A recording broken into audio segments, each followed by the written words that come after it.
I don't make it back, I want him to know I tried.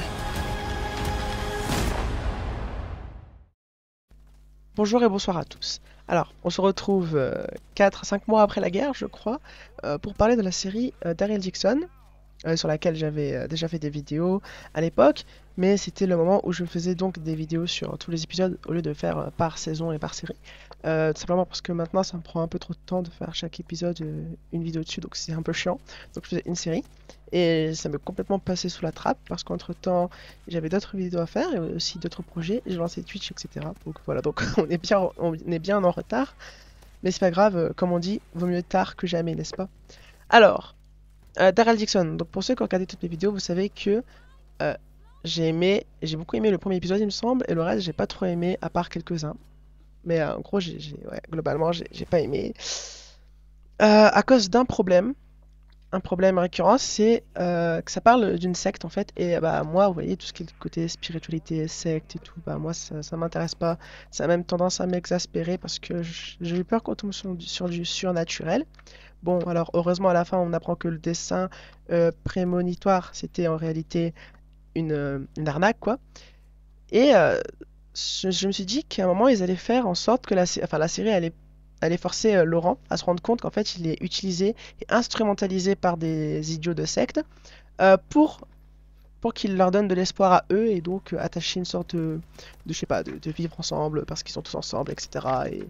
Et qu'ils ont besoin de quelque chose pour se rassurer, pour se dire que c'est pas pour rien et tout. Et on n'est pas trop allé sur ça. Donc ça, je trouve ça dommage. C'est-à-dire que si à la fin, par exemple, la morale aurait été il faut pas détruire la vie d'un enfant, il faut pas rester dans vos idioties parce que vous gâchez le moment actuel de vos vies, etc. Honnêtement, tout de suite, ça aurait changé toute la vision que j'ai de l'œuvre, puisque du coup, bah, je me serais dit, ah, c'est pas pour rien finalement, donc oui, c'était utile. Mais là, il n'y a pas eu ça. Laurent, il est toujours persuadé d'être un pseudo-messie. Les gens sont toujours aussi bêtes d'être derrière lui dans leur secte et tout, donc voilà. Moi, j'aime pas trop ce côté-là. Ça, c'est vraiment le truc qui m'a fait détester la série. Surtout qu'en plus, ça va dans un truc super philosophie, alors que spiritualité et philosophie, bah, ça va pas trop ensemble, quoi. Soit t'es philosophique et dans ce cas-là, t'es plus rationnel. Et si t'es dans la spiritualité, bah, t'es pas trop dans la philosophie. Donc voilà, je trouve ça plutôt débile, en fait, comme série, de ce point de vue-là. Maintenant, du côté des décors, des effets spéciaux et tout, honnêtement, je trouve ça super bien fait. Au niveau des émotions, il y a quand même des moments qui sont déchirants. Je pense notamment au moment où on voit la petite fille attachée à un zombie. J'avoue que c'était très triste. Allez, il y a aussi un moment avec Laurent un peu, enfin il y a des moments un peu tristes avec Laurent également, puisque bah le pauvre il est complètement détruit, complètement abusé par les mensonges qu'on lui raconte depuis son enfant, depuis qu'il est bébé quoi. Donc c'est pas de sa faute le pauvre. Mais vraiment, alors, je suis désolé, ça fait longtemps, du coup, je me rappelle plus des prénoms des personnages, mais la meuf blonde là, la bonne sœur, elle, je la déteste. Elle est cruelle, elle est méchante. Comment tu peux faire croire ça à un enfant juste parce que toi, t'as besoin de quelque chose pour pas devenir folle, quoi. Non, moi, je la déteste, je la hais. Je pourrais jamais apprécier.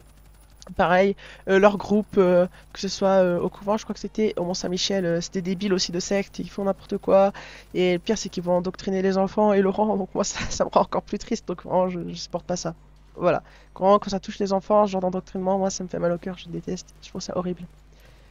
Euh, mais bon, maintenant, on va parler du positif, il y a quand même eu des trucs positifs dans cette série. C'est Jeannette et la France. Oui, ça se passe en France. Alors, c'est vraiment la France cliché, hein, c'est la France Paris, soit la France Paris, soit la France campagnard, mais il y a pas, on va dire, on n'a pas l'impression qu'il y a eu le quotidien de la France avant, quoi. Mais c'est pas grave.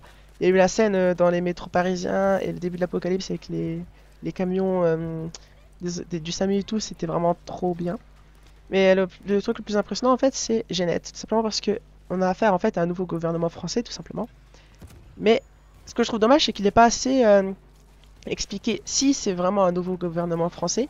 Pourquoi alors est-ce que au début, Gazon, je sais plus, Jason, un truc comme ça, il avait son propre groupe et il n'était pas directement dans l'armée française ou quelque chose comme ça. Voilà, donc ce serait bien si un jour il mettait une carte avec des frontières, s'il vous plaît, pour qu'on puisse voir si est-ce que la nouvelle France de Jeannette c'est Paris et l'Île-de-France ou est-ce que c'est tout le territoire français qui est revendiqué par Jeannette, etc. Enfin voilà.